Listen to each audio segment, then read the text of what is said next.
मैं राम मंदिर प्राण प्रतिष्ठा की बात करती हूँ। इसको एक राजनीतिक रंग नहीं चढ़ना चाहिए था, लेकिन हो गया है। और जब इलेक्शंस आ गए हैं तो फिर चाहे ऑपोजिशन हो या बीजेपी हो, एक दूसरे पर आरोप लगाते हैं, तुम पापी तुम पापी। कांग्रेस कहती है कि इसका राजनीतिकरण बीजेपी ने किया इसलिए वो पापी है। बीजेपी कहती है कि न्योता देने के बावजूद आप प्राण प्रतिष्ठा में आए नहीं इसलिए आप पापी हैं। तो इसे आप कैसे देखते हैं? पहली बात है कि इसका राजनीतिकरण किसने किया,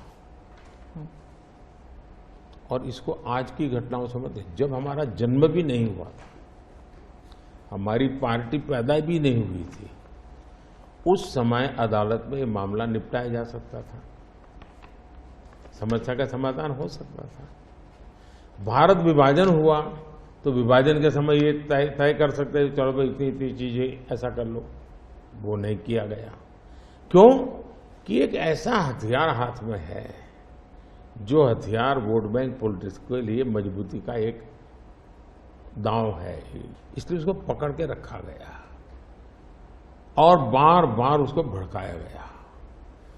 अब जब ये अदालत के अंदर मामला चल रहा था, अदालत में अभी जजमेंट ना आए वहां तक कोशिश की गई।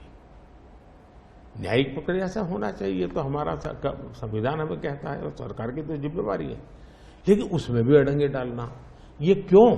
क्योंकि उनके लिए ये राजनीतिक हथियार था, ऐसे लोगों के लिए। और देखिए राम मंदिर का, ऐसे लोग हैं राम मंदिर कर रहे हैं, तुम्हें मार देंगे, ऐसा करके वोट बैंक बनाने का एक तरीका था। अब हुआ क्या, राम मंदिर बन गया तो उनके हाथ से वो मुद्दा ही चला गया।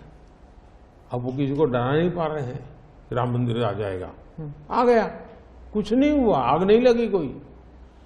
दूसरा, इनकी प्रकृति, आप सोमनाथ मंदिर से लेकर के अब तक की घटनाएं देखिए, वे भारत की मूलभूत आस्थाएं, भारत का मूलभूत जो पिंड है उसके प्रति नेगेटिविटी लेकर के ही देश में वो अपनी बात है। अब सोमनाथ मंदिर को क्या प्रॉब्लम था? सरदार पटेल थे, डॉक्टर राजेंद्र बाबू को जाना था, वहां तो न जनसंघ था, न भाजपा था, न आरएसएस थी, न कोई लड़ाई थी, लेकिन उन्होंने मना कर दिया जाने। वो जो नेहरू जी की जो चिट्ठी थी, हाँ, जो भी है।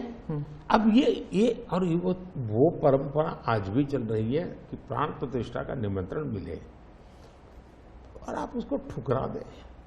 सचमुच में तो आपको गर्व होना चाहिए कि ये राम मंदिर निर्माण करने वाले जो भी लोग हैं, जिन्होंने संघर्ष भी किया है, वे आपके सारे पाप भूल करके, सारे आपके गुनाह भूल करके घर में आकर के आपको इनवाइट कर रहे हैं और नए से व्यवहार शुरू करना चाहते हैं। आप उसको भी उस पुराने मिजाज से ठुकरा दे, तब लगता है कि आपके लिए वोट बैंक एक बहुत बड़ी आपकी मजबूरी है, और उस वोट बैंक के चलते इस प्रकार की चीजें होती रहती।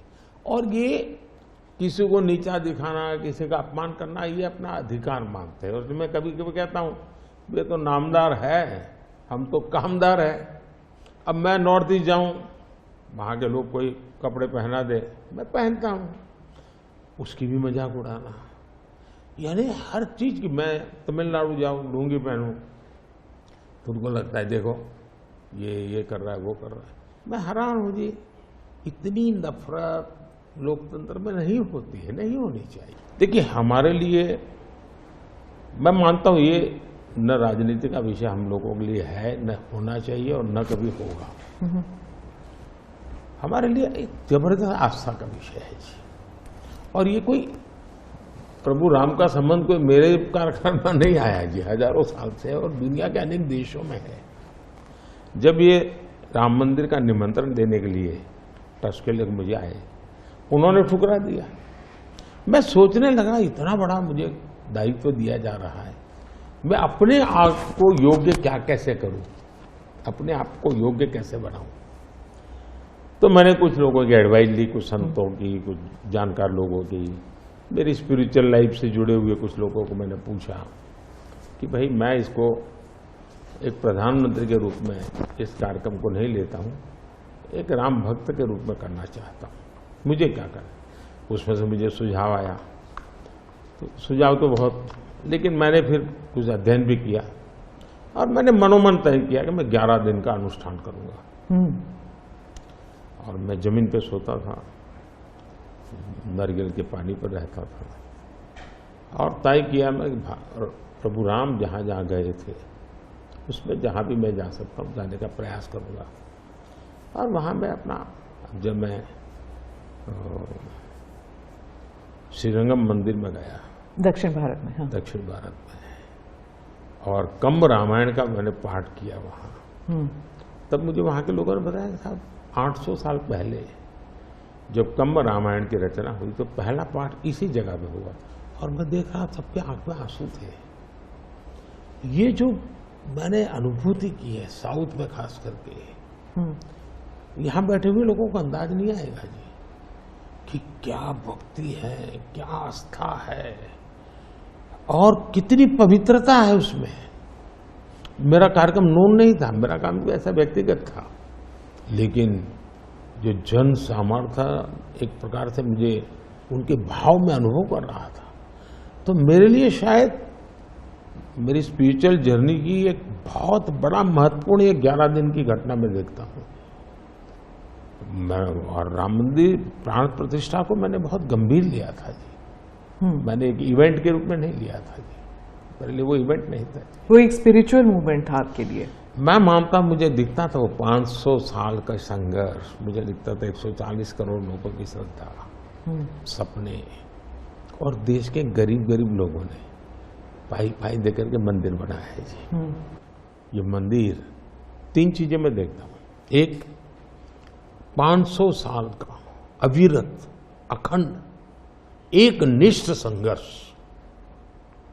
लाखों लोगों का एक काम के लिए बलिदान। दूसरा, लंबी न्यायिक प्रक्रिया, इतने सालों की न्यायिक प्रक्रिया, और न्यायिक प्रक्रिया के हर तराजू से तूल करके निकला हुआ, कसौटी हुआ।